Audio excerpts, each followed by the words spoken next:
Tuesday, Wolfpack. Hope you guys enjoyed today's killer Monday WOD. It's been a minute since we've done a long grinder like that. So hope you guys had a fun time coming back on Monday and destroying your legs. Now tomorrow we're going to destroy your shoulders. Get a little bit of gymnastics practice in. So we've done many handstand push-up things like this over the course of the however many years you've been at the gym and I've been programming. It's great practice, it's great volume, it's great efficiency work, and for those who are doing the SummerSlam, wink wink, might want to show up, because you might see something like this. But basically the goal of this, it's 2 sets. I feel like we did something like this just only a couple months ago, but we want to start with the probably most difficult handstand push-up that we have, and then kind of regress each round down to something right as simple as even push-ups. So your goal is to have 2 sets of some kind of handstand push-ups, and then the final set of regular push-ups, unless we're very proficient and we can work through the deficit, the strict, and then the kipping on the last one. But for most, right, it's going to be something like, maybe we are decent with the handstand push-ups and we add a little bit of a deficit, right? Could be 2 inches is a 25, 1 inch is just a 10-pound plate. And then we regress to the regular handstand push-ups, and then regular push-ups. This could even be, right, flat handstand push-ups. Maybe we add 1 ab mat handstand push-ups, and then we go push-ups. There could be a lot of different ways that we could do this, but we want to try to take down the difficulty as we get fatigued so we can keep doing more reps, okay? So everything's going to be a little bit different. This could even be, if we're still working on our handstands, right, this could be, negative handstand push-ups. This could be a handstand hold or dumbbell presses and then push-ups. So there's a lot of different ways that we can spin this. So get with your coach before class or as we're kind of getting into this, and you guys can develop a specific plan if you need kind of a little bit of different direction. But we're basically going 2 sets, max reps. On this first one, we want to probably stop somewhere like 1 to 2 reps short of like complete failure or fatigue. That way we save a little bit in the tank, and we're not getting sloppy on our reps. So we want to bang out a big set, whatever that might be for you. Rest about a minute. Now, this is a pretty aggressive rest. For those who are doing really big sets on these handstand push-ups, you're going to want this whole minute rest so that we can replicate this. If we're not getting a ton of reps in a row, and you want to cut this rest down just a little bit, 30 seconds is probably ideal, but if we are doing big sets, you're going to want this rest so that we can replicate the size of sets and the intensity, okay?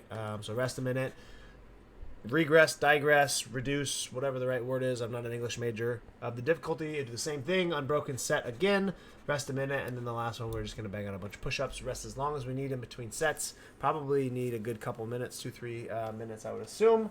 But your goal again is to work on volume, its efficiency, and your kip, right? Especially if we're doing these deficits, we really have to work on driving the knees down to the chest, getting that big extension, and using as much of the lower body as we can to drive us up. And that way too, we fatigued everything here. We have to do it again, so we really have to focus on that kipping motion. Okay, our shoulders can only do so much. Everybody's got a little limit on their shoulders, so it's a really good opportunity to unlock new levels of our kip. Right, a lot of people do the frog kick. Their knees don't come all the way down, so right, we bring the knees down into the chest, curl them, boing, spring it up, easy peasy. Okay, I'm gonna do that for 2 sets, right? And then we got an AMRAP. I'm going to have a written partner WOD up on the board for those of the bigger classes in case we run into an issue. We do have all 15 rowers up and running, so shouldn't be a huge issue for most classes, but there will be a partner version if you guys come to a big class and you want to switch it up a little bit. But we've done this a few weeks now, 15 minutes on. We got a round to complete, rest a minute, and then we're going to repeat. There's no added reps in this one this week. We're just going to bust through as many rounds and reps as we can. The goal is to get some good pull-up volume, some good fatigued practice to focus on efficiency in our kip. And then I decided to challenge you guys a little bit with the super heavy barbell for shoulder to overhead, since it's only 5 reps, right? A lot of times we're doing higher rep counts. I think last week on Tuesday we did 10. Weight was a little bit less, so it's only 5 reps here, so we get a chance to kind of play with some heavier barbells. So we want to obviously get as many rounds and reps in this as possible. So the calorie row, I think it was the same as last Wednesday's, right? So you should have an idea of how long this is going to take us, but this should be less than a minute on every single set because we are coming off this minute rest. We should be able to blast out this row relatively quick, 45 seconds to a minute, especially to start, should be 100% under a minute, okay? And you do want to drive with your legs on the rower a little bit more since you have to go right into pull-ups. You wouldn't want to rip the rower with your arms a ton. Obviously, you have to use a little bit of arm pull on the row, but try to utilize your legs as much as you can so that you can save it for the pull-ups.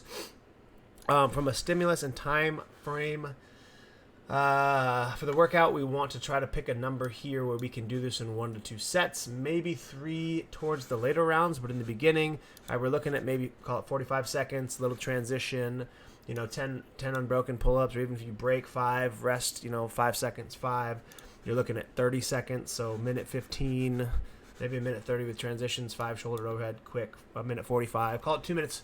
2 minutes, right? You get a minute rest. It's 3 minutes. That gives you an opportunity to get through 5 rounds, and that's very, very good. Okay. So make sure whatever we choose for the pull-ups, we're doing 10 and 1 to 2 sets to start.